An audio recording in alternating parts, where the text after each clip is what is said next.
Friends, स्वागत है आपका इको 02 क्वेश्चन पेपर सीरीज में। और इस वीडियो में हम यहाँ पे सॉल्व करने वाले हैं दिसंबर 2019 का क्वेश्चन पेपर, जिसमें हमारा फोर्थ का ए पार्ट है। Explain briefly as to how data ledger is made self balancing, how do you deal with the transfer from one personal ledger to another.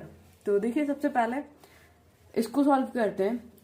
Debtors ledger को self balancing बनाते कैसे हैं। तो जब भी हमारे पास डेटर्स और क्रेडिटर्स के लिए जो लेजर को अलग रखे जाते हैं, तो कुछ डेबिट साइड और कुछ क्रेडिट साइड उसी लेजर में रिकॉर्ड नहीं किए जाते हैं। एक एग्जांपल से समझते हैं। सपोज 1000 रुपए का गुड्स हमने किसी को क्रेडिट पे सेल किया है। इसमें जो सेल का लेजर है या डेटर के लेजर में जो भी वो पर्सन है, उसके पर्सनल अकाउंट में डेबिट किया जाएगा और जनरल लेजर में सेल को क्रेडिट किया जाएगा। ठीक है, मतलब ये कि हर जो भी हमारे पास लेजर है, लेजर को सेल्फ बैलेंसिंग बनाने के लिए ये जरूरी है कि डेबिट और क्रेडिट साइड का जो भी लेखा जोखा है वो उसी लेजर में किया जाए। ठीक है, तो डेबिट और क्रेडिट साइड का लेखा जोखा जब उसी लेजर में होगा, तो इसके लिए हम क्या करते हैं, एक अलग से अकाउंट ओपन करते हैं जिसको हम एडजस्टमेंट अकाउंट कहते हैं। ठीक है, तो इसी प्रकार से डेटर का लेजर भी सेल्फ बैलेंसिंग किया जाता है और इसी प्रकार से क्रेडिटर का लेजर भी सेल्फ बैलेंसिंग किया जाता है। क्लियर। नेक्स्ट क्वेश्चन इसी में था, how do you deal with a transfer from one personal account to another, यानी एक पर्सनल अकाउंट से दूसरे पर्सनल अकाउंट में या किसी दूसरे अकाउंट में हम कैसे उसको ट्रांसफर करते हैं।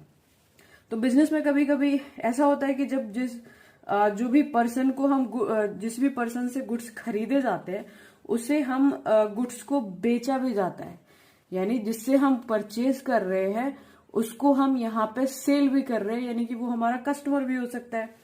तो उसे माल बेचा जब जाता है तो इस केस में क्या होता है, तो इस केस में जो भी पर्सन है उसका एक डेटर लेजर भी बनेगा, क्योंकि वो हमारा देनदार भी है, डेटर भी है, और क्रेडिटर लेजर भी खोला जाता है। ठीक है, फिर यहाँ पे एक अकाउंट का बैलेंस दूसरे अकाउंट में ट्रांसफर करते हैं, जिससे हमें नेट बैलेंस पता चल जाता है कि कितना बैलेंस अभी बचा हुआ है।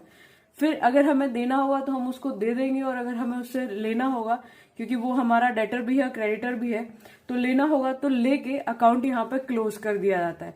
तो इस तरीके से, यानी जो भी हायर अमाउंट है, अगर लेना है तो ले लेंगे, देना है तो दे देंगे। सपोज करो 1000 रुपीज के गुड्स उसने बेचे हैं हमें, और 500 रुपए के गुड्स यहाँ पे उसने खरीद भी लिए, तो 500 का बैलेंस है, तो 500 के बैलेंस हम उसको दे देंगे, और फिर इस तरीके से हम अकाउंट को क्लोज कर देते हैं।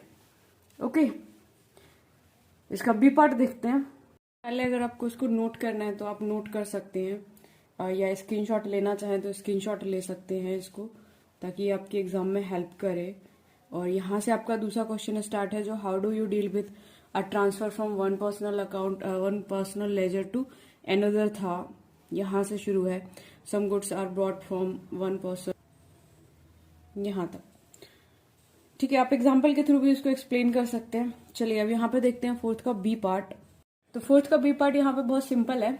State the drawbacks of single entry system of accounting, explain briefly any one method of ascertaining profit when accounting records are incomplete. यानी हमें क्या करना है, इसके ड्रॉबैक्स बताने हैं सिंगल एंट्री सिस्टम के, यानी लिमिटेशंस की बात हो रही है यहाँ पे, डिसएडवांटेजेस की बात हो रही है। तो सिंगल एंट्री सिस्टम जो होता है वो यहाँ पे इनकम्प्लीट रिकॉर्ड्स को रिप्रेजेंट करता है, यानी इन्फॉर्मेशन यहाँ पे अधूरी है, कंप्लीट इन्फॉर्मेशन यहाँ पे नहीं मिल रही है। तो जिसमें से सबसे पहला यहाँ पे ड्रॉबैक डिसएडवांटेज है, the arithmetic accuracy of the books of accounts can not be check because it is not possible to prepare a trial balance. अब ट्रायल बैलेंस हम नहीं बना सकते, तो ऑफकोर्स इसकी अर्थमेटिकली एक्यूरेसी को चेक नहीं किया जा सकता। ठीक है, सेकेंड है यहाँ पे, any information obtained under the system will not be free from doubt, so it is not reliable. यानी ये अनरिलायबल होते हैं, रिलायबल नहीं होते हैं। क्यों नहीं होते हैं, क्योंकि यहाँ पे सारी की सारी इन्फॉर्मेशन हमें नहीं पता होती है, इन्फॉर्मेशन हमारे पास कंप्लीट नहीं होती है। नेक्स्ट है यहाँ पे, it is not possible to prepare a trading account. Of course again information हमारे पास कंप्लीट नहीं है, ट्रायल बैलेंस नहीं है, तो ट्रेडिंग अकाउंट बनाना भी पॉसिबल नहीं होता है।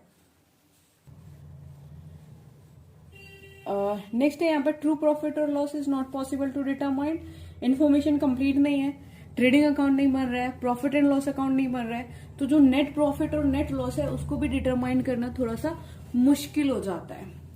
नेक्स्ट है यहाँ पे, in the absence of proper and reliable balance sheet the firm may not be able to avail itself of the various financial facilities from bank such as overdraft. Of course क्योंकि balance यहाँ पर reliable नहीं है, completely हम उस balance पे भरोसा नहीं कर सकते क्योंकि इन्फॉर्मेशन यहाँ पे इनकम्प्लीट होती है, तो कई सारी फाइनेंशियल फैसिलिटी नहीं मिल पाती है। बैंक यहाँ पे लोन कम देता है, ओवरड्राफ्ट की फैसिलिटी हमें नहीं मिल पाती है, तो ये सारी प्रॉब्लम्स भी फेस करनी पड़ सकती है सिंगल एंट्री सिस्टम के थ्रू।